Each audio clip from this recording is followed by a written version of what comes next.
Here's one thing that nobody talks about when parenting teenagers. I was talking to a mom whose kid was invited to a co-ed sleepover.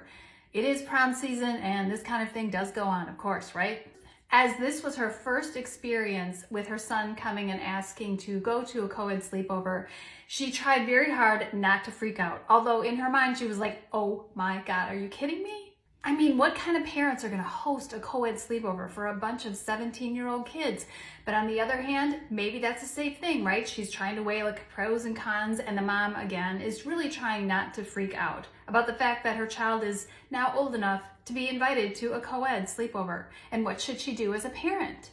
So she's kind of looking at me for some thoughts and advice, right? Thinking that surely I haven't had enough kids and enough experience to like know the answer to this.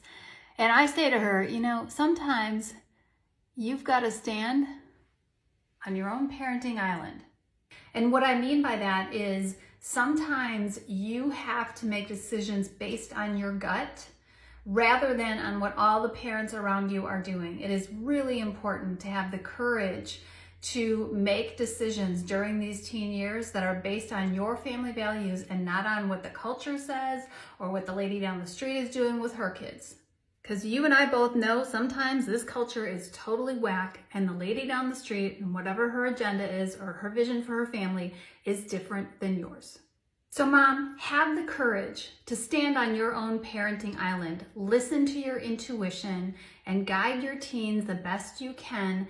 Don't be afraid that they're going to hate you for life. They actually do need some structure and they do actually want you to put some things in place. They need boundaries. Listen to your gut, think about your family values, and don't worry so much about your kid hating you.